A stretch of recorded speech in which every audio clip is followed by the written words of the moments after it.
Hello everyone, मैं शिवांगी आज फिर आपके लिए लेके आई हूँ एक बहुत इंपॉर्टेंट वीडियो। एग्जाम बहुत नजदीक है आपके नीट का और आपको करनी है बहुत ज्यादा स्ट्रैटेजी से तैयारी। तो यहाँ मैं आपके लिए लेके आई हूँ नीट की चैप्टर वाइज वेटेज बायोलॉजी के लिए। तो बायोलॉजी पढ़ना है कितने क्वेश्चंस के लिए?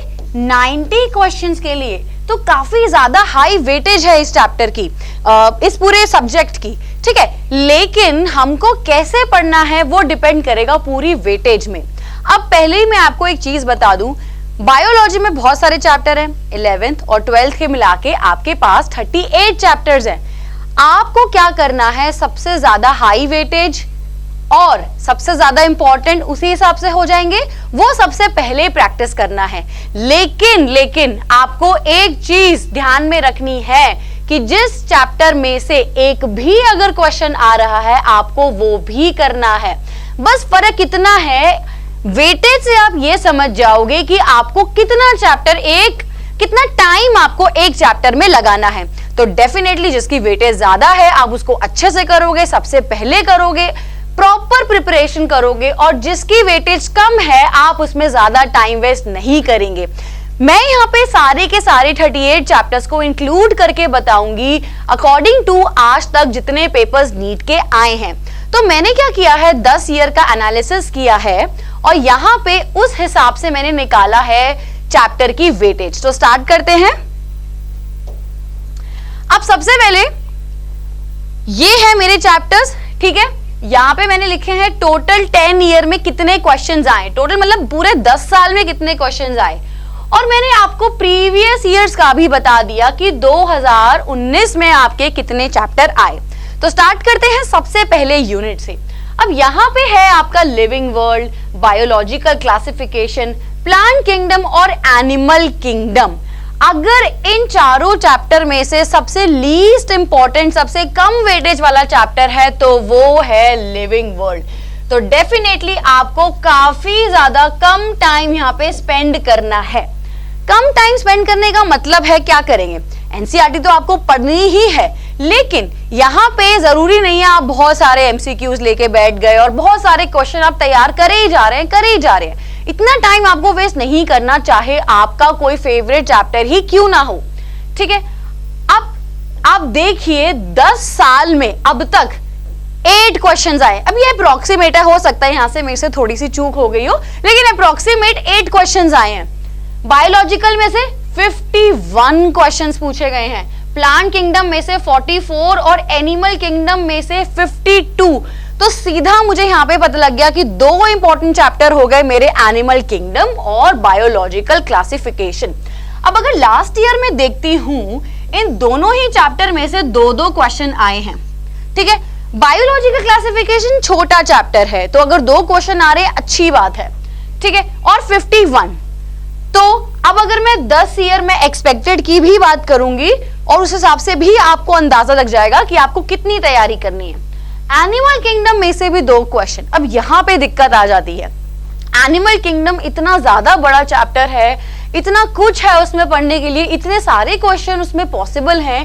तो आपको क्या करना है, एक बार जब आपने अपनी एनसीईआरटी को अच्छे से रीड कर लिया, एक बार नहीं इनफैक्ट बहुत बार आपको रीड करना पड़ता है, उसके बाद इस चैप्टर को प्रिपेयर करने का एक ही तरीका है, मैक्सिमम क्वेश्चन प्रैक्टिस, जिसमें सबसे पहले आप करेंगे प्रीवियस ईयर्स और उसके बाद कोई भी एक एमसीक्यू बुक को आप लेंगे। एनसीईआरटी के अंदर एनसीईआरटी बुक के भी क्वेश्चंस आ गए और एग्जाम्पलर के भी क्वेश्चंस आ गए, और प्रीवियस ईयर में लास्ट ईयर 10 ईयर में जो क्वेश्चन पूछे गए हैं, और एमसीक्यू की कोई भी एक बुक ले लीजिए, चाहे आप फिंगर टिप्स ले लीजिए, चाहे आप एररलेस ले लीजिए, आपको एक ही बुक करनी है, ज्यादा नहीं करना, ठीक है। नेक्स्ट यूनिट है morphology in plants, anatomy and structural organisation in animals. इनमें से जो लीस्ट इंपॉर्टेंट चैप्टर है वो है ये 28। अब एनाटॉमी में भी 10 साल में इतने ही क्वेश्चंस पूछे गए हैं, लेकिन आप देख रहे हो कि पिछले साल इसी चैप्टर में से 3 क्वेश्चन आ गए, एक ही पेपर में 3 क्वेश्चन यहाँ पे आ गए, और इस पूरे चैप्टर को पढ़ना इजी है। तो डेफिनेटली अगर हो सकता है ये 10 साल में 28 क्वेश्चन पूछे गए हैं, लेकिन 3 तो आपके पिछले साल ही आ गए, तो यहाँ पे आपको ये अच्छे से पढ़ना है। मॉर्फोलॉजी भी आप देख रहे हैं काफी इंपॉर्टेंट चैप्टर है। ऑर्गेनाइजेशन इन एनिमल्स ठीक है, आप बहुत ज्यादा इसमें टाइम नहीं लगाए। नेक्स्ट आ जाते हैं हमारी सेल वाली यूनिट में। अब सेल, ये जो यूनिट है आपका काफी इजी यूनिट है और आपको काफी ज्यादा मार्क्स दे रहा है। आप देख सकते हो लास्ट ईयर 4 क्वेश्चंस आपके सेल में से आए, बायोमोलिक्यूल में 2 और सेल साइकिल में भी 2।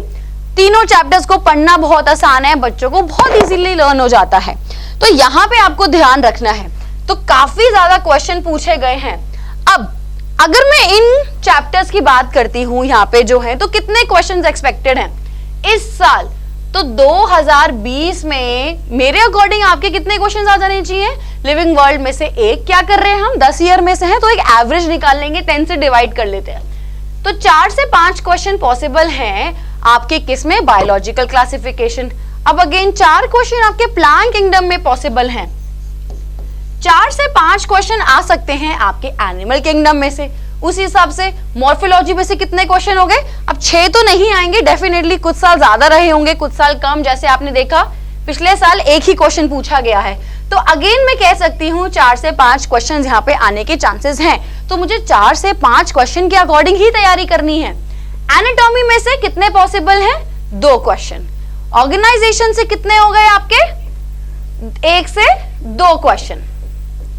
सेल साइकिल में से अगेन 5 से 6 क्वेश्चंस यहाँ पे पूछे जा रहे हैं। अब जो डिवीजन है आपका सेल साइकिल एंड डिवीजन, तो उसमें कितने हो गए आपके? अगेन 2 क्वेश्चन यहाँ पे और 2 क्वेश्चन आपके बायोमोलिक्यूल्स में। तो ये है आपकी एक्सपेक्टेड वेटेज इस ईयर की। नेक्स्ट लॉट देख लेते हैं हम अपने चैप्टर्स का। नेक्स्ट मेरे पास आ जाता है प्लांट फिजियोलॉजी और रिप्रोडक्शन, बहुत ज्यादा इंपॉर्टेंट। रिप्रोडक्शन इसलिए इंपॉर्टेंट है क्योंकि ये अगेन इस यूनिट में पहला चैप्टर का तो मतलब ही नहीं है, बहुत साल ऐसे हैं जिसमें से इसमें से एक भी क्वेश्चन नहीं आया, ठीक है, लेकिन बाकी 3 चैप्टर बहुत ज्यादा इंपॉर्टेंट हैं। और देखो पिछले साल 8 क्वेश्चन पूछे गए हैं इन 3 चैप्टर में से।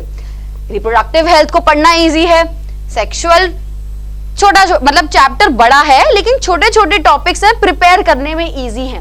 ह्यूमन रिप्रोडक्शन तो ये। अब अगर मैं बात करती हूँ प्लांट फिजियोलॉजी की, होता क्या है, अगर आप देखेंगे पहले कभी कभी जोलॉजी बाहर से आया करता था, ज्यादा आता है। कुछ साल क्या होता है, बॉटनी, ये जो प्लांट फिजियोलॉजी है ये ज्यादा पूछा जाता है, तो वो डिपेंड करेगा ईयर टू ईयर। तो जैसे आप देख रहे हो 2019 में इतने क्वेश्चंस नहीं पूछे गए हैं यहाँ से। अगर आप देखोगे जो सबसे ज्यादा पीक पे रहा है लास्ट ईयर वो है हमारा ह्यूमन फिजियोलॉजी, वहां से बहुत क्वेश्चन आए हैं, लेकिन डेफिनेटली हम नेग्लेक्ट नहीं करेंगे। ये लास्ट 10 ईयर का एनालिसिस है, हो सकता है इस साल ज्यादा आ जाए, बट यस इसको प्रिपेयर जरूर करना है। तो कितने एक्सपेक्टेड क्वेश्चंस हो गए मेरे यहाँ पे? ट्रांसपोर्टेशन से 1 क्वेश्चन बन सकता है, 2 क्वेश्चन हो गए मेरे मिनरल न्यूट्रिशन से, अगेन फोटोसिंथेसिस से 2, रेस्पिरेशन से 1 और प्लांट डेवलपमेंट से मेरे 2 क्वेश्चन बन सकते हैं इस साल। उसी तरह इसमें मेरे ये वाला जो चैप्टर है रिप्रोडक्शन ऑर्गेनिज्म, 1 बिल्कुल टाइम वेस्ट नहीं करना है इस चैप्टर में। Then next sexual reproduction in plants, 5 question possible, इसमें भी 4 से 5 एंड अगेन 2 क्वेश्चन। तो ये है हमारी एक्सपेक्टेड वेटेज। नेक्स्ट आ गए अब ये अगेन इंपॉर्टेंट चैप्टर्स। ये आपको दिख रहे हैं 3 चैप्टर, देखिए कितने क्वेश्चंस आए हैं 2019 में। इसमें 5 + 4 + 3 इतने ज्यादा क्वेश्चन और सिर्फ 3 चैप्टर, और डिफिकल्ट भी है क्योंकि इनको पढ़ने में टाइम लगता है। कुछ कॉन्सेप्ट आपने पहली बार पढ़े हैं तो आप एनसीईआरटी तो पढ़ेंगे ही, जिन कॉन्सेप्ट को आपको नहीं समझ आ रहा है वहां से आप ट्रू मैम देख सकते हैं या फिर आप यूट्यूब की कोई कॉन्सेप्ट वीडियो को ट्राई कर सकते हैं। अब काफी क्वेश्चन पॉसिबल है 10 साल में, हर साल इसमें क्वेश्चन पूछे जाते हैं। 4 से 5 आपके प्रिंसिपल ऑफ इनहेरिटेंस, अगेन 4 से 5 क्वेश्चन आपके बनते हैं मॉलिक्यूलर बायोलॉजी में से। एवोल्यूशन में भी आपके 4 क्वेश्चन सीधे सीधे बन रहे हैं। नेक्स्ट थोड़ा सा हल्का यूनिट आ गया, लेकिन इसमें एक चैप्टर बहुत इंपॉर्टेंट है आपका health and diseases. 5 question, a lot of question पूछे गए हैं 2019 में। अब इसको कैसे पढ़ेंगे? सेम एनिमल किंगडम की तरह बहुत सारे क्वेश्चन पॉसिबल हैं। अपनी लिस्ट बना लीजिए, लिख लीजिए कौन सा जो आपका डिजीज है, कौन सा ऑर्गेनिज्म कॉज करता है। आप छोटे छोटे नोट्स बना लीजिए, उसका बेस्ट तरीका है इसको प्रिपेयर करने का। और प्रैक्टिस कीजिए एमसीक्यू क्वेश्चन। एमसीक्यू में अगेन प्रीवियस ईयर्स और कोई भी एक बुक सॉल्व कर सकते हैं आप, ठीक है। तो ये तरीका है इसको पढ़ने के लिए। अब तो ये जो वाला यूनिट हो गया, मेरे 3 क्वेश्चन यहां से पॉसिबल हैं, लेकिन पिछले साल आए हैं 5, तो और भी आ सकते हैं। देन स्ट्रैटेजीज में से 1 क्वेश्चन। अब माइक्रोज में से कितना? 1 क्वेश्चन पॉसिबल है, ठीक है। नेक्स्ट आ जाते हैं एनवायरमेंट में से। सबको बहुत इजी लगता है, पढ़ने में बहुत अच्छा लगता है, जल्दी प्रिपेयर हो जाता है। एक चीज का ध्यान रखना है, यहाँ पे क्वेश्चन बाहर से पूछे जा सकते हैं, तो आपको इनके लिए प्रीवियस ईयर जरूर फॉलो करना है। और हमारी वेटेज क्या रहेगी? अब अप्रोक्सीमेटली देख रही हूं सबसे ज्यादा क्वेश्चन यहाँ पे एनवायरमेंट में पूछे जा सकते हैं, तो 4 से 5 क्वेश्चन आपके यहां हो गए और बाकी सब में 2 क्वेश्चन आपके वेटेज रहेगी। तो ये थे हमारे फाइनल चैप्टर्स और आपको इस तरीके से प्रिपेयर करने हैं आपके नीट के लिए। प्रिपरेशन आपको चैप्टर्स इस अकॉर्डिंग प्रिपेयर करनी है। तो अब आपको समझ आ गया होगा कहां है आपके स्ट्रॉन्ग पॉइंट्स, किसमें आपको ज्यादा ध्यान देना है और किसमें आपको थोड़ा कम टाइम वेस्ट करना है। Thank you.